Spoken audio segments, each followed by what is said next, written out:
असफलता एक चुनौती है स्वीकार करो। असफलता एक चुनौती है स्वीकार करो। क्या कमी रह गई देखो और सुधार करो। कुछ किए बिना ही जय जयकार नहीं होती। कुछ किए बिना ही जय जयकार नहीं होती। कोशिश करने वालों की कभी हार नहीं होती। नमस्कार मित्रों, मैं हूं नितिन यादव।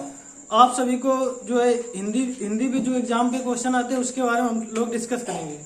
आप सभी का हमारे यूट्यूब चैनल पर स्वागत है। देखते हैं आज हम लोग शुरुआत से बिल्कुल स्टार्टिंग से चालू करते हैं। वर्णमाला। वर्णमाला चैप्टर पे हम लोग जानेंगे कि वर्ण क्या होते हैं और वर्णमाला क्या होती है। तो हमारा जो वर्णमाला चैप्टर होता है उसपे हमारे बहुत सारे क्वेश्चन होते हैं, हमारे एग्जाम पे आते रहते हैं। इसमें देखेंगे तो वर्ण क्या होते हैं। तो वर्ण जो होते हैं हमारे स्वर और व्यंजन से मिलकर बनते हैं। वैसे देखा जाए तो वर्णमाला वर्णमाला को देखेंगे तुम लोग। वर्णमाला का दूसरा नाम हमारा क्या है, इसको बोलते हैं देवनागरी माला। इसको बोलते हैं देवनागरी माला। वर्णमाला का दूसरा नाम है देवनागरी माला। और देखें तो इसका एक नाम और है, इसको बोलते हैं नागरी माला। इसका वर्णमाला का दूसरा नाम और है, वो है नागरी माला। अब बात करते हैं अगर वर्णमाला की। वर्णमाला क्या है, तो वर्णों का व्यवस्थित क्रम ही वर्णमाला कहलाता है। यानी जो वर्ण होते हैं उनका जो व्यवस्थित क्रम है हमारा वर्णमाला पे, उसको ही वर्णमाला कहते हैं। यानी वर्णों का व्यवस्थित क्रम वर्णमाला कहलाता है। और वर्णमाला में हमारी होती है ध्वनियां। तो ध्वनि जो होती है हमारी भाषा की स्वतंत्र इकाई है। ध्वनि हमारी भाषा की स्वतंत्र इकाई है। और ध्वनि होती है, और ध्वनि में से होता है हमारा वर्ण भी होता है, और अक्षर भी होता है। तो अधिकांशतः सभी लोग मानते हैं कि अक्षर, ध्वनि और वर्ण एक ही चीज है। लेकिन अगर माना जाए तो ये अलग अलग चीज है। क्यों अलग अलग चीज है? क्योंकि प्रत्येक ध्वनि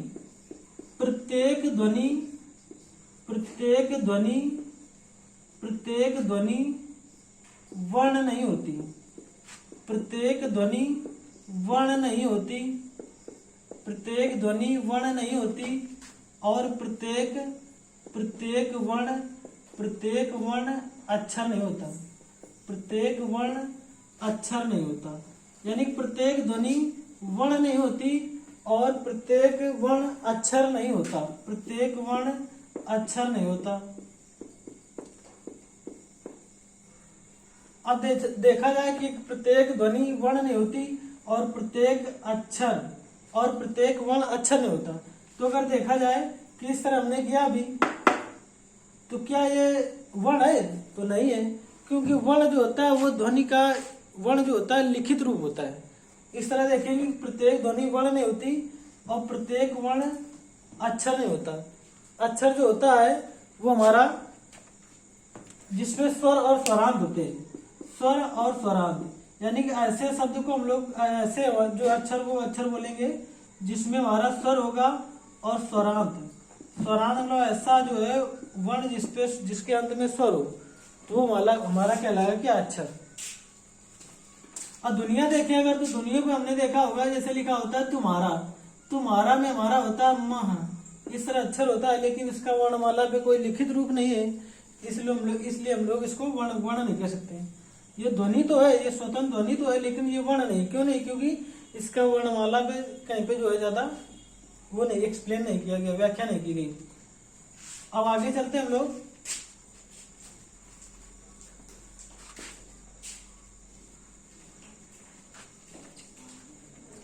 तो वर्णों का व्यवस्थित क्रम हमारा कहलाता है वर्णमाला। वर्णों का व्यवस्थित क्रम क्या कहलाता है? वर्णमाला। वर्णों का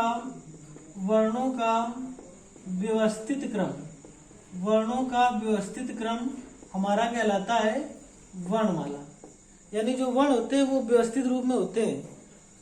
और अगर देखा जाए तो वर्ण हमारा मिलकर बना होता है किससे? तो वर्ण बनता है हमारा स्वर से बनता है और व्यंजन से।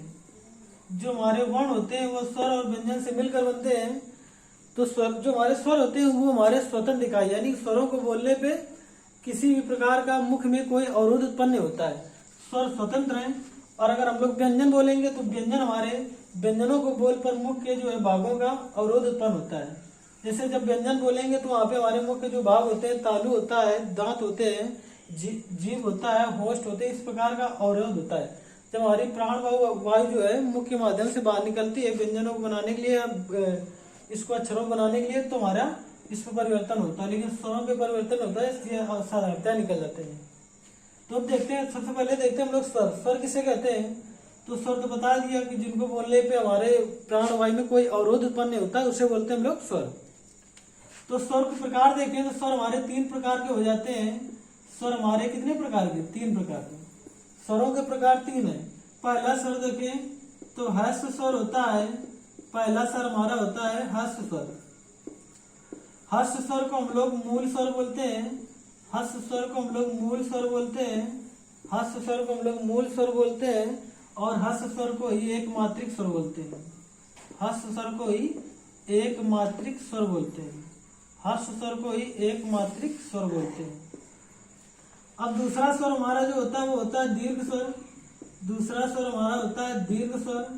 दूसरा स्वर है दीर्घ स्वर। और दीर्घ स्वर को हम लोग जो है द्विमात्रिक स्वर भी बोलते हैं। द्विमात्रिक। दीर्घ स्वर को हम लोग बोलते हैं द्विमात्रिक स्वर। दीर्घ स्वर को बोलते हैं द्विमात्रिक स्वर। और हमारा जो तीसरा स्वर होता है वो प्लुप्त स्वर या लुप्त स्वर, इसको प्लुप्त स्वर या लुप्त स्वर बोलते हैं। अब सबसे पहले जानते हैं ह्रस्व स्वर को क्या होते हैं। तो ह्रस्व स्वर को हमारा मूल स्वर बोला जाता है। इसलिए हमारे लगभग 4 होते हैं। तो यहाँ पे हमारा होता है छोटा, छोटी ई, छोटा ऊ और ऋषि। ह्रस्व स्वर की संख्या 4 है। अगर बोले दीर्घ स्वर कितने, तो दीर्घ स्वर की संख्या हमारी 7 है। दीर्घ स्वर कितने होते हैं? 7। दीर्घ स्वर होते हैं हमारे 7, जिसमें हमारा आ जाएगा बड़ा आ, बड़ी ई, बड़ा ऊ, ए, ओ, औ।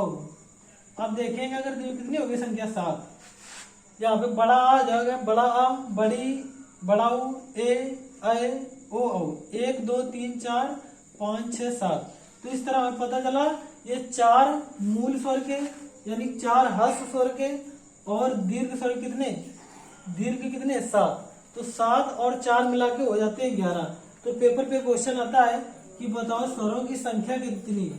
क्वेश्चन आता है हिंदी में स्वरों की संख्या कितनी है। हिंदी में स्वरों की संख्या कितनी है? तो वो हमारी स्वर की संख्या हो जाती है टोटल 11, क्योंकि 4 ये स्वर हुए ह्रस्व स्वर के और 7 ये हमारे हुए दीर्घ स्वर के। तो टोटल संख्या हो गई 11। कभी कभी अंक और आ को मिला लिया जाता है, क्योंकि ये अंक और आ ये भी 2 स्वर माने जाते हैं। तो इस तरह अगर इनको भी देखेंगे तो मिला के 13 हो जाएंगे, लेकिन वो नहीं बताना हम लोगों को। हम लोग ये जानना केवल कि ये हिंदी में स्वरों की मूल संख्या कितनी होती है। ये 7 4 11 होती है। 11 स्वर होते हैं। अब इसमें और देखते हैं हम लोग। तो इसमें देखेंगे अगर कि दीर्घ स्वर, इसमें जो हमारे 7 लिखे हुए दीर्घ स्वर की संख्या, इसमें अगर हम लोग और देखें तो हमारे कुछ स्वर जो होते हैं वो आ जाएंगे हमारे किस पे? दीर्घ पे। और कुछ स्वर हमारे हो जाएंगे संधि स्वर। मतलब देखते हैं यहाँ पे बड़ा आ लिखा हुआ है हमारा, बड़ी ई लिखी हुई है और जो है बड़ा ऊ लिखा हुआ है। अगर इनको ध्यान से देखेंगे हम लोग तो यहाँ पे पता चला जब आ को प्लस आ में मिलाया, जब आ छोटा आ प्लस छोटा आ को मिलाया तो बड़ा आ बन गया, तो ये हमारा दीर्घ स्वर हो गया। और जब छोटी ई प्लस बड़ी ई को मिलाई, बड़ी को मिलाया तो भी ये हमारा बड़ी बन गई, तो इससे पता चला ये भी दीर्घ स्वर है। अगर आप छोटा ऊ प्लस छोटा ऊ मिलाए तभी पता चलेगा कि हमको ये भी दीर्घ स्वर है। तो इस तरह हम लोगों को पता चला कि दीर्घ स्वरों की संख्या कितनी। तो दीर्घ स्वर की संख्या हमारी कितनी है? तो दीर्घ स्वर हमारे कितने हैं? 3। तो दीर्घ स्वर हमारे 3 है।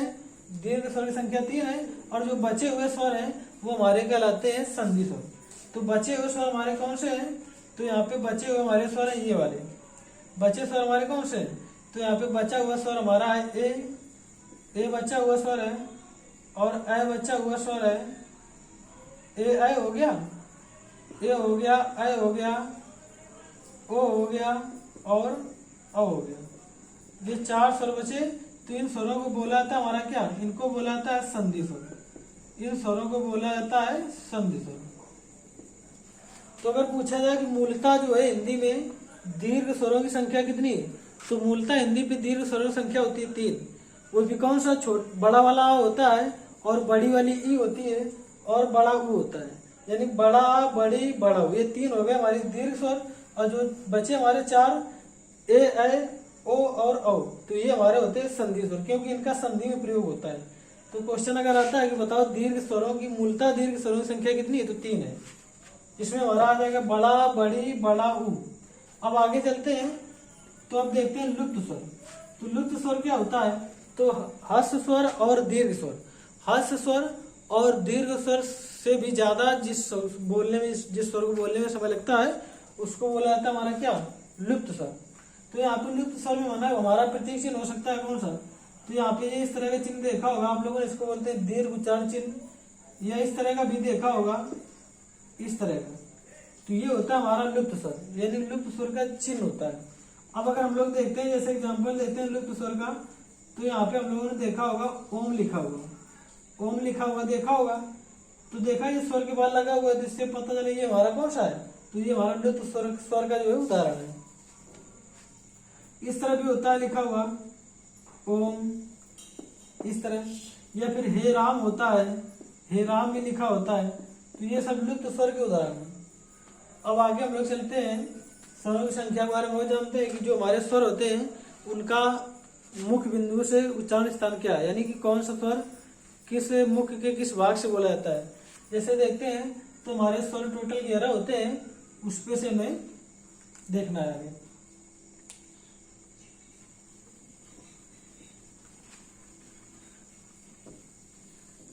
तो 11 स्वर जो होते हैं उन पे देखना है कि यानी इनका उच्चारण स्थान कौन सा है।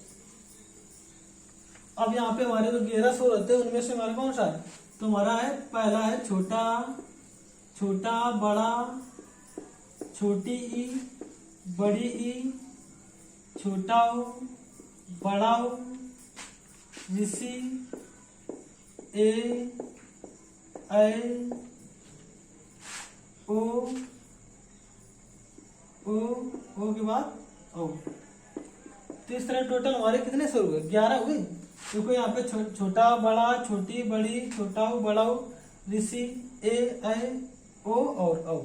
अब देखते हैं इनका उच्चारण स्थान क्या है। तो इनका उच्चारण स्थान अब देखेंगे हम लोग, इनका उच्चारण स्थान देखते हैं क्या है। अब देखो हमारा ये छोटा वाला आ है, तो जब इसको आ को हम लोग बोलेंगे, ये छोटा आ और बड़ा, जब छोटा आ और बड़ा को हम लोग बोलेंगे, तो जब बोलेंगे आ जब बोलेंगे आ या छोटा बड़ा दोनों जब बोल के चेक करेंगे तो पता चलेगा कि हमारे कंठ पे प्रेशर है, यानी कि ये कंठ से निकलने वाले स्वर, इसलिए बोला जाता है इनको क्या, कंठ स्वर। तो छोटा आ और बड़ा, छोटा आ और बड़ा, ये कंठ से निकलने वाले स्वर, यानी इनका प्रभाव कंठ पे ज्यादा पड़ता है, इसलिए जो इनको बोला जाता है कंठ स्वर। अब अगर आगे देखते हैं छोटी बड़ी को, जब छोटी ई और बड़ी को देखेंगे, तो जब छोटी ई बड़ी बोलेंगे, तो जब छोटी ई और बड़ी बोलेंगे तो वहां पे हमारा तालु पे जो है स्पर्श होगा। अब यहाँ पे जब बोलेंगे छोटी ई और बड़ी, तो इनको बोलेंगे तालब स्वर,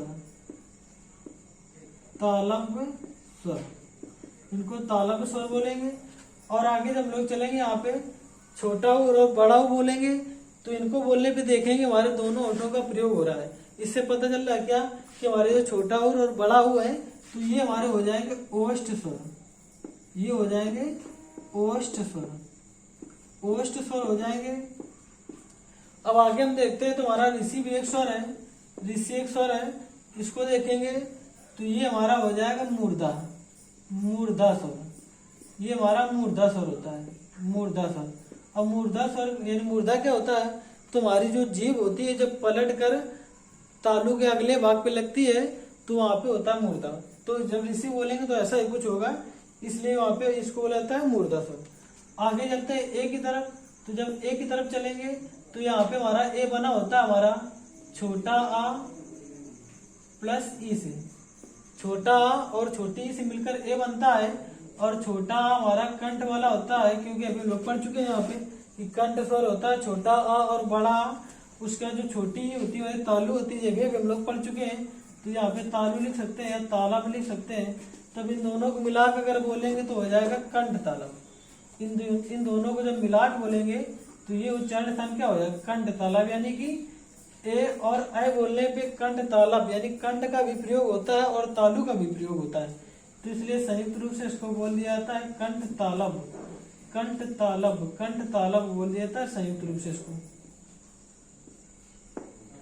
अब आगे देखते हैं, तो इसी तरह इसको भी आगे मिलाएंगे। तो यहाँ पे हमारा छोटा आ को जब मिलाएंगे किससे, ए से, जब छोटा आ को ए से मिलाएंगे तो हमारा ये ए बन जाएगा।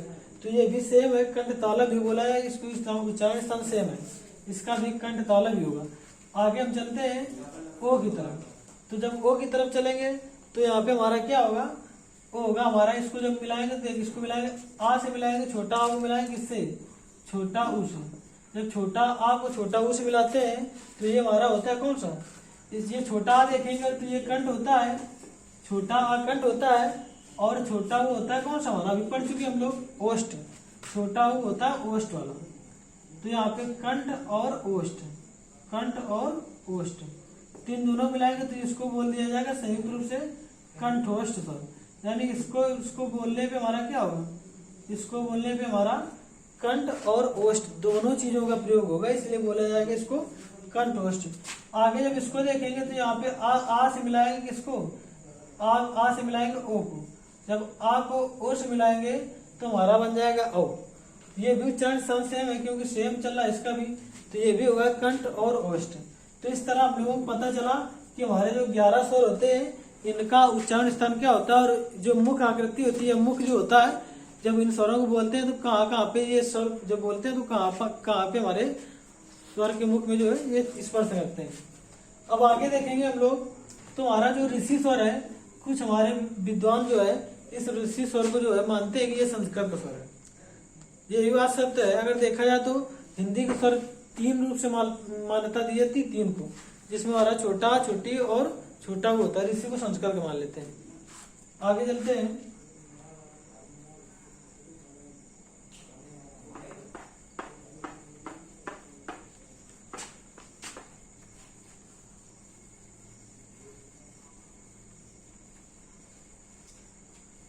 अब ये आगे जो स्वर हमारे हैं इनको भी और देख लेते हैं, जो अभी लिखे थे हमने। अब इनको उस बनावट उसके साथ बोलने के हिसाब से देख लेते हैं कि कौन सा हमारा स्वर अग्र स्वर आता है, कौन सा हमारा स्वर मध्य स्वर होता है, और कौन सा स्वर हमारा पश्च होता है। इनमें देखेंगे कौन सा हमारा स्वर अग्र स्वर होता है, कौन सा स्वर हमारा पश्च होता है, इससे पता चलेगा। अब देखते हैं, ये हमारा अग्र स्वर है, ये हमारा अग्र स्वर है, ये हमारा मध्य स्वर है, और ये हमारा पश्च स्वर है। स्वरों की संख्या हम लोगों को पता ही है कितनी होती है, तो स्वरों की संख्या हमारी कितनी होती है, 11 होती है। हिंदी में स्वर कितने, 11। तो यहाँ पे हम लोग देखते हैं अग्र स्वर कौन सा है। तो सबसे पहले हम लोग स्टार्टिंग करते हैं कहाँ से, अगर हम लोग देखें तो हमारे जो 11 स्वर होते हैं वहां पे लिख लेते हैं। तो इनको ये होता है हमारा छोटा, बड़ा, छोटी ई, बड़ी ई, छोटा ऊ, बड़ा ऊ, बड़ा ऊ। फिर हमारा हो जाता है ऋषि हो जाता है, इसको यहाँ पे ऋषि छोड़ देते हैं। और ए होता है, आई होता है, ओ होता है, औ होता है। अब देखते हैं हम लोग कि इनका बोलने के स्थान क्या है। तो सबसे पहले अगर हम लोग छोटा आ देखेंगे इसको बोलकर, तो जब छोटा आ बोलेंगे तो इसमें ये नहीं पता चल पा रहा है कि हमारे अग्र भाग से बोला जा रहा है कि पश्चिम भाग से बोला जा रहा है, इसलिए हमारा जो छोटा आ होता है वो होता है हमारा मध्य स्वर। छोटा आ हमारा क्या होता है, मध्य स्वर, छोटा मध्य स्वर होता है। अब आगे चलते हैं, तो जब बड़ा आ बोलेंगे, तो जब हम लोग बड़ा आ बोलेंगे तो यहाँ पे हमारे हल्का सा दर्द होगा, यानी प्रेशर कहाँ पे पड़ेगा, यहाँ पे पीछे साइड, यानी इसलिए इसको बोला जाएगा पश्च। यानी जब भी पीछे साइड जो प्रेशर पड़ता है, दबाव पड़ता है, तो वहाँ पे हमारे पश्च स्वर होते हैं। जब बोलेंगे बड़ा आ, जब बड़ा आ बोलेंगे तो यहाँ पे पीछे साइड जो है हल्का सा दर्द होगा। तो इससे पता चला हमारा ये बड़ा क्या है, ये हमारा है पश्च स्वर। अब आगे चलते ई। जब ई बोलेंगे तो मुख के अग्र भाग में बल पड़ेगा, यानी मुख के आगे वाले भाग पे जो है प्रेशर पड़ेगा। तो जब बड़ी ई बोलेंगे तो ये हमारा हो जाएगा अग्र स्वर, बड़ी छोटी दोनों, बड़ी ई और छोटी, बड़ी ई और छोटी दोनों जब बोलेंगे, पहले अगर बोलेंगे छोटी बड़ी तो फिर आगे की तरफ हमारा प्रेशर पड़ा, इससे पता चलता है कि हमारा जो छोटी ई और बड़ी है वो हमारे कौन से स्वर है, तो अग्र स्वर है बोलने के स्थान से। अब आगे देखते हैं, तो यहाँ पे छोटा ऊ लिखा है, बड़ा ऊ लिखा है, छोटा ऊ बड़ा ऊ। तो जब छोटा ऊ और बड़ा ऊ को बोलेंगे, तो जब बोलेंगे ऊ, यानी यहाँ पे बोले तो यहाँ प्रेशर पीछे की तरफ पड़ता है, इससे पता चलता है कि जो हमारे छोटा ऊ और बड़ा ऊ है ये हमारे पश्च स्वर है, क्योंकि इनको बोलने पे यहाँ पे दर्द होता है हल्का सा। तो पश्च स्वर है, तो यहाँ पे दोनों को लिख लेंगे हम लोग, छोटा ऊ बड़ा ऊ। आगे चलते हैं, इसी को छोड़ देते हैं, ठीक है, क्योंकि उसको मानता संकल्प दी गई। आगे चलते हैं तो देखा और उच्चारण शब्द सेम ही होगा, लगभग ऐसे उपयोग होगा ऐसे। आगे देखते हैं तो यहाँ पे ए बोल के चेक करते हैं। जब ए बोलेंगे तो हमारे मुख के अगले भाग पे बल पड़ेगा, और ए बोलेंगे तब भी अगले भाग पे, यानी पीछे से कोई लेना देना नहीं। यहाँ जितना भी हमारा प्रेशर पड़ेगा वो मुख के अगले भाग से पड़ेगा। तो इससे ये पता चल रहा है, क्योंकि बोलेंगे ए जब बोल के चेक करेंगे तो पता चलता है कि ये यानी कौन से स्वर है, ये हमारे अग्र स्वर है। यानी ए लिखा और ए लिखा, ए और ए दोनों हमारे अग्र स्वर है। अब आगे चेक करते हैं हम लोग ओ को। जब ओ को बोलेंगे ओ तो यहाँ पे हल्का सा दर्द होगा, इससे ये पता चला ये पश्च स्वर है, क्योंकि ये पिछले भाग से बोला जा रहा है। आगे जब औ बोलेंगे, औ बोलते हैं औ, तो औ पे भी यहाँ पे हल्का सा दर्द होगा, इससे पता चला ये हमारा कैसा है, पश्च स्वर है।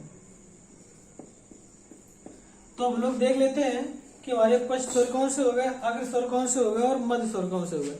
तो हमारी छोटी बड़ी इनको जब बोलते हैं तो मुख के अगले भाग पे बल पड़ता है, ए इनको जब बोलते हैं तो मुख के अगले भाग पर बल पड़ता है, इससे पता चलता है कि ये हमारे अग्र स्वर होते हैं।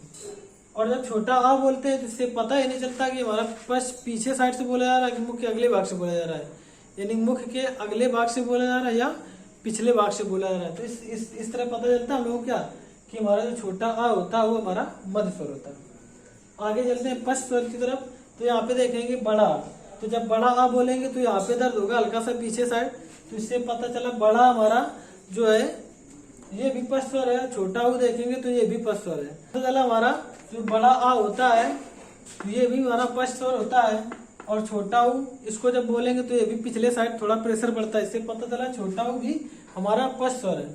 जब बड़ा ऊ बोलेंगे तो यहाँ पे हल्का सा दर्द होगा, यानी छोटा ऊ बड़ा ऊ जितने भी है, बड़ा आ और छोटा ऊ और बड़ा ऊ और ओ और औ, इन सभी को बोलने पे देखेंगे तो यहाँ पे हल्का सा प्रेशर यानी थोड़ा सा दर्द टाइम में महसूस हो।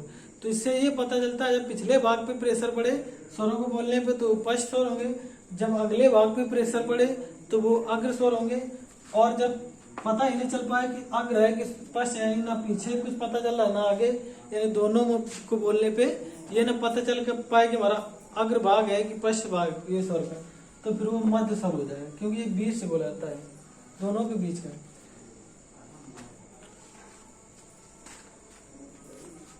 अब अगली क्लास नेक्स्ट होगी, तब तक के लिए नमस्कार।